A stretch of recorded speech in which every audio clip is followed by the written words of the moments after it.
guys, I hope your semester is going really well.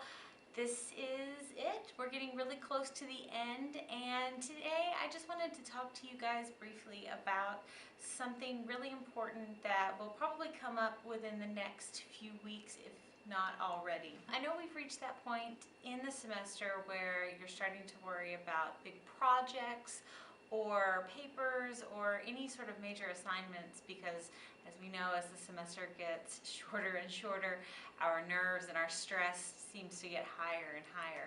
So today what I'm going to do in this video is really quickly give you guys some tips on how to email your professor. Yep, that's what I'm going to do. I'm going to talk about emailing a professor. Professors and teachers are here to help first and foremost. So it's important when we communicate with our teachers and our professors that we demonstrate that we have respect for them. And there are some things that you can do in email, in online communication, that will really help you stand out and will give you a really good relationship with that teacher or with that professor. So as we try to wrap this semester up and end it on the best possible note, there's probably a good chance that you are going to be emailing or communicating with a teacher or a professor online, whether through the WKU email system or through our Schoology network. When you communicate with someone online, there are a couple of different things that you can do to demonstrate that you have respect and you want to show that to a teacher, you want to show that to a professor so that they will look at you as a very professional person and someone who they feel will really take their advice to heart. One thing that I want all students, not just international students, to be aware of is that written communication and email is extremely important because it will be something that you will have to take with you in whatever job that you will accept after leaving the university. So it's important that we start here at WKU, at ESLI, building those written online communication skills so that by the time you go to your job or you go to, whatever country or whatever area that you are going to work in, that you already have those skills built up and you already have that online respect or netiquette prepared to take you to the rest of your career. Okay, once you send an email, you can't get it back. So that's one thing that I would like for you guys to consider here. The mistakes that you make in an email, you can't just say, blah, blah, blah, never mind, don't listen to what I have to say. It is forever. So approach all online communication with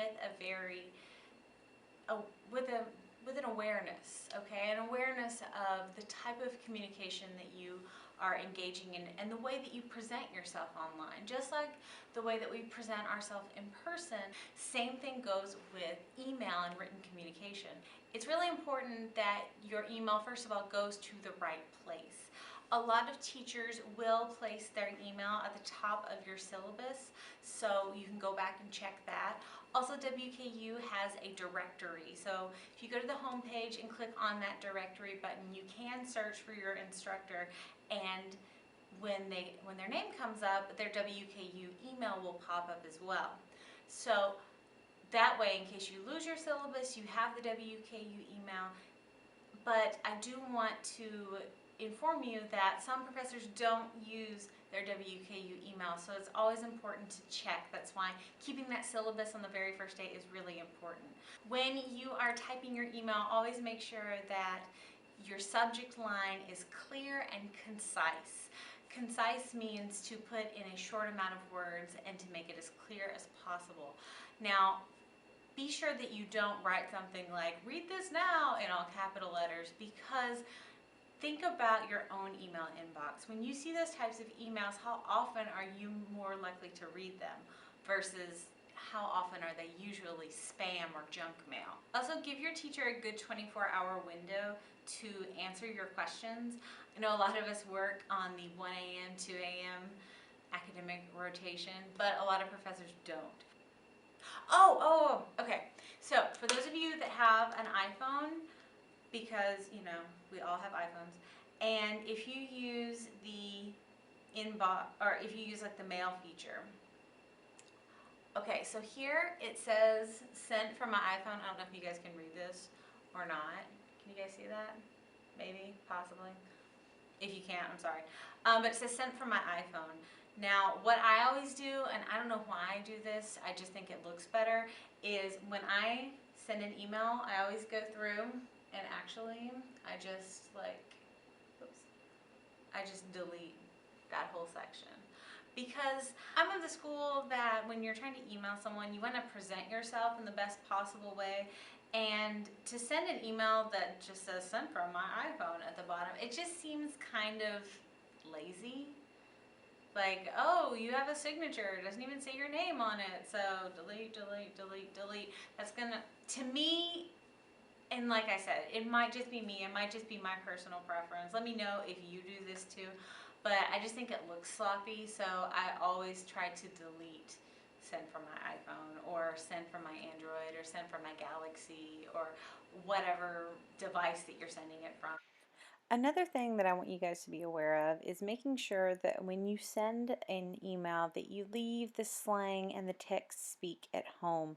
Remember, you're trying to present yourself very professionally, so by winking at your teacher or by telling them LOL, you're not really putting yourself in the best possible light. So above all, when you are emailing a teacher, make sure that your tone is respectful and professional. Okay guys, thank you so much for watching today's video. I hope that the tips that I gave you today will help you establish a really good, really strong relationship with your professors, especially as this end of the semester starts wrapping up and you need things like letters of recommendation and good advice to help you study for your finals. So if you guys have any questions or if you've discovered any tips on emailing a teacher or establishing an online relationship with a boss or someone who is in a position of authority, make sure you leave them below so that we can all benefit from your knowledge. So once again, thank you guys so much for watching, and I'll see you in our next video. Bye! Hey guys, thank you so much for watching this video. To make sure you don't miss any of the latest content from ESLI at WKU, make sure to hit that subscription button so we'll see you in our next video.